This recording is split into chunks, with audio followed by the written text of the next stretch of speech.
Hello ladies and gentlemen, welcome back. This is Force with some more WildStar. In today's video, I'm going to take you guys through one of the first dungeons that I've run in this game.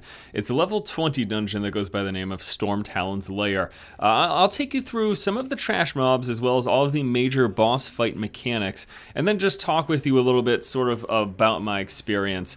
There's some bugginess going on with this game, like the UI isn't fully working. I'm supposed to have my resources showing up just above my abilities there on that bottom bar, but as you can see, it's not visible. I was spamming reload UI all night, relogging everything, nothing was working, but so just pardon that. Let's jump into the boss, let's jump into the dungeon. This is Stormtalon's Lair.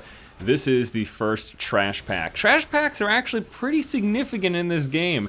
The average trash pack for all of the runs that I've done, and I think I've done this particular dungeon like 6 or 7 times. I also did the other one once or twice. The average trash pack takes between 1 and 2 minutes. It's nothing to wave your finger at. They're pretty legit. This trash pack is a duo, a caster type character as well as a melee type character. You'll notice me tanking it away from my group because that melee guy does this huge arcing attack, and if I were to face, they're just trying to face them in a position so that whenever he swings that, it's not going to hit anyone. They could obviously dodge out of the way. The telegraph system plays a pretty big role in this game. I really like it. I've seen a lot of people arguing against it, saying it makes the game easy. I would say unless you've tried and played dungeons, it's really hard for you to make that statement. It allows you to obviously move out of big heavy attacks, but I guess that's just the thing. They designed the game around it, so that's still very challenging, and on every single one of my runs, we have had wipes happen. I mean, it's pretty legit. They've made it very challenging, and also I think a lot of fun. It's a very dynamic system. So I'm going to be showing you a few of the trash packs just to give you an idea of the mechanics. So you'll encounter that first one, which is a duo, and each one of these that I'm showing you, there'll be several of throughout the dungeon. This particular type of pack, there's 2 little bird creatures, and then this one guy who does these charge attacks and these heavy thrusting attacks. You know, with anything, if you are playing as the tank, try to make sure that you're facing those big attacks away from your group so that when he does it, he doesn't just plow them over. And then obviously you need to try to move out of the way as well. Sometimes more difficult than others, depending on how much attention you're paying. You know, there's attacks like that one, which have a fairly lengthy wind up, but his charge is actually a pretty short one. So a couple more there, and then here we are now for the first boss, which is Bladewind the Invoker. So a few different stages, actually I guess 3 technical stages to this fight. Here's the first one. He'll just, you know, be shooting and hitting things with his staff here, but then every few seconds he does that big cross attack in which you need to make sure any melee characters, or you know, wherever you are, because they've got a fairly big arc, make sure you're out of the way of that. Notice it's just a couple of second wind up. It looks like that's about 2 to 3 seconds between it displaying and then it actually popping. And then he moves into his second stage here. This is the one where you have to take out these 4 ads. Now, I would imagine in the future that, you know, or depending on the level of the people in, you could just avoid the secondary mechanic, which is this little red target dot. So I'll explain to you. The basic concept is we're DPSing down his 4 ads here one at a time. They themselves actually don't do anything. They just stand there. But he is attacking periodically with these lightning strikes, which will ping the group. And then he also targets someone with that red dot. And the idea to make this portion of this fight much easier is you want to bring, if you are the person targeted with that, you want to bring it to the mob. So watch me just sitting it right over the mob. It works in 2 pulses. There's the first pulse that goes out, and then once that goes out, it'll sit stationary. So it will follow you for that first pulse.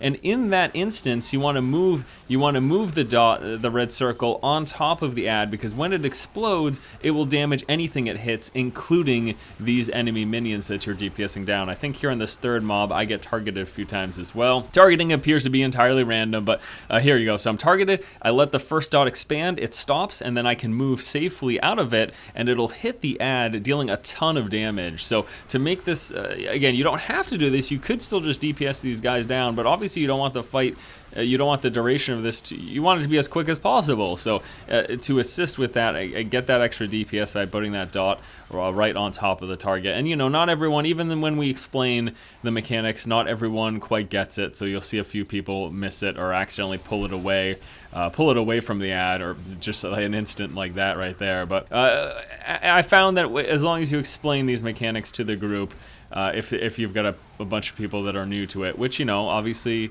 right now people are just hopping into the alpha for the beta for the first time. That's the same with me.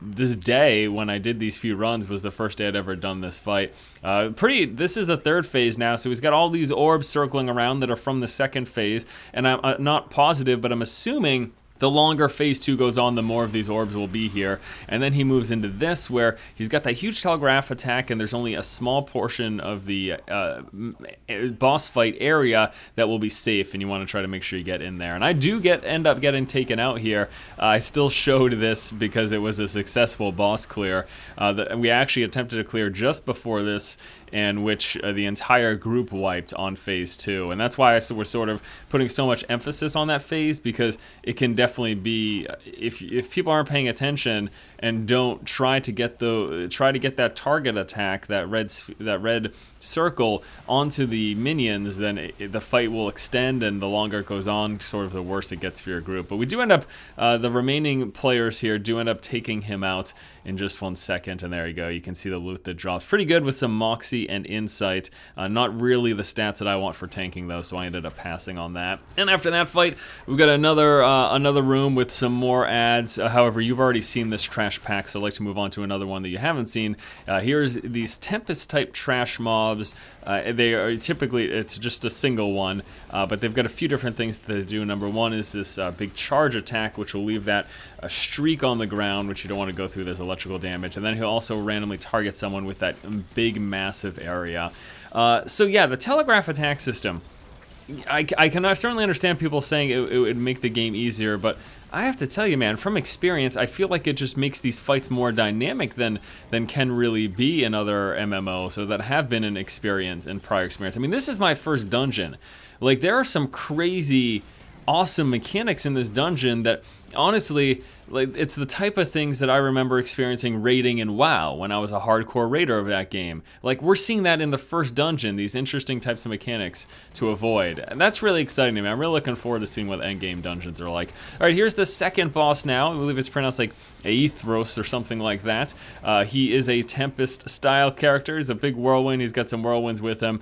And that first part of this is pretty simple, just tank and spank. And then he'll split up and summon these 3 minions. The best thing to do here, try to group them together so that number one, your tank can get aggro, but number two, it makes it much easier to kill them since you can just DPS them down. So get them in a large group like that, and as soon as I was able to pull aggro onto myself, it was pretty smooth from there. Everyone was just able to use their AoE abilities. So there's a lot going on in this game in fights. You'll notice just flashing lights everywhere. I can certainly see how that could be overwhelming. When I first started playing, in a group setting, I was like, there's so much stuff going on. Like, but because of the way the telegraph system works, distinguishing between helpful things that are green and hurtful things that are red, it makes sort of parsing through all that information a bit easier. So after he splits up, he comes back, he knocks us back, and then we have to run through that gauntlet of storms that you saw with the tornadoes crossing each other and those red dots on the ground. I keep calling them dots, those red spheres on the ground. And the idea is that after he pushes you back, you run through that gauntlet, and as soon as you get to him, you want to interrupt him to stop him from casting and having everything move around. And then if you don't DPS him down fast enough, he'll split up again. In one of my earlier runs of this dungeon, we were actually able to only go through this splitting phase once, if I recall correctly. That could be wrong, but if I recall correctly, we didn't go through a second instance of the splitting phase. But you'll get to see what I was explaining earlier again, so I guess it's good that this group took a little bit longer. All right, so we're about to clear these guys, and as soon as they die, we're going to see the boss come back, and then he's going to knock us back, and it'll be time to run the gauntlet. So here he is, knocking us back, and then I can see those tornadoes going back and forth. Oh, I got to try to avoid them. Didn't do the greatest job of avoiding them. It also helps to have a movement ability for this fight so that you can get through this much quicker, get to him, and interrupt him. So we're going to run up to him. Second we get close, try to do an interrupt, anything that you have. I'm not positive if stuns work or if it's just interrupt abilities. I think stuns do work on him though. It's not that stuns will work all the time on bosses, but for particular mechanics I believe that they might. And taking a bit of damage here, but he's almost dead, so we're just going to stay in and tough it out.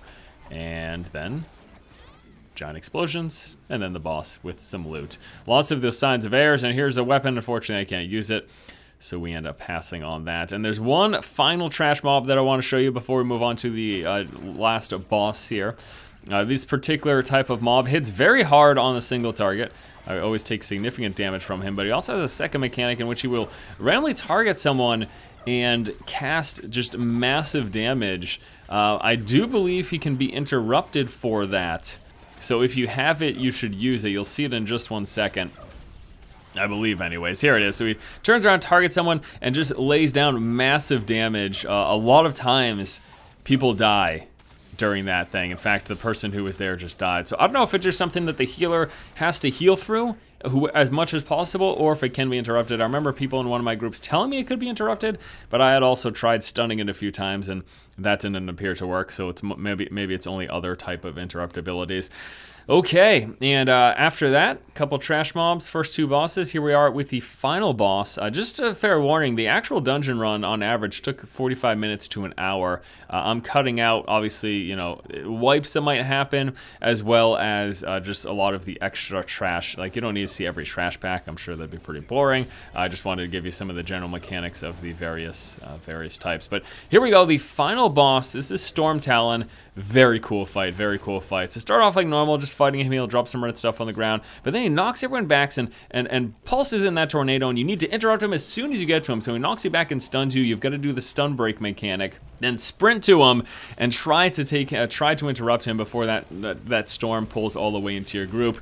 And then the second big thing that he does, besides all this, you know, he'll target someone and you just move away from it. The second big thing he does is he's going to target an individual person and put a safe zone immediately around them, and then death around everyone else. So here he's going crazy, you know, avoid the, look at the animations. These are really good animations in this game. You know, I've said it before, the cartoony style isn't my favorite, but I gotta give kudos to them. They did a good job animating the characters and just the way spells look in this game. I think it just looks fantastic. All right, so he knocks us back again. We break the stun, we charge in, we interrupt him, and then here it is. He focuses a single target, just starts screaming, flapping his wings. Everyone needs to stay around the target. But the target is also hit with those red dots on the ground, so the target needs to keep moving. So the basic idea is, as soon as the person who gets targeted with that starts moving in a direction, probably just move in front of him, because as long as you continue to move in that direction, be it clockwise or counterclockwise, it's going to keep you out of the red lightning storms that are about to pop down on your head. And you obviously want to avoid outside of this circle, because there's nothing but death outside of there too. So again, you'll see me this time moving in the opposite direction. Wherever the person who's getting hit with this, it's not always the tank. It just happened to be in this particular run. But wherever that person who's targeted is moving, try to go in front of him. That's going to be the safest spot for you. Yeah, and then that's basically it. Just a little more DPS. He does his freaking out again with these. Just look at the lightning and just the way the boss looks. Again, I think it looks phenomenal. I really do. The animations, the character design look really good in this game. All right, well, that's basically it. A little more DPS and we finish the boss, but I just wanted to show you the mechanics, talk with you a little bit about the dungeon. Again, I have to say, I alluded to this earlier, the stuff that I'm seeing in the level 20 dungeon is akin to what I remember the type of mechanics and sort of coordination that a group needs in raids in WoW. That's not to say, you know, I'm not saying, oh, the early level dungeons are as hard as raiding was. No, of course not, because we're clearing this in 45 minutes to an hour with a pickup group. But there are some interesting things here that I'm really happy to see in early level dungeons that have made it a lot of fun. I really like this combat system. I think it's super fluid and responsive. There's no input lag, with the exception of if you actually have latency problems. Like, the game just is super fluid, and these boss mechanics and even the trash mechanics are great. I really like it. The game's just really, it's pulling me in, man. I'm enjoying it. So stay tuned. We're gonna see some more WildStar coverage in the future. Thanks for watching, guys. If you like the content, please subscribe, keep watching, and keep owning.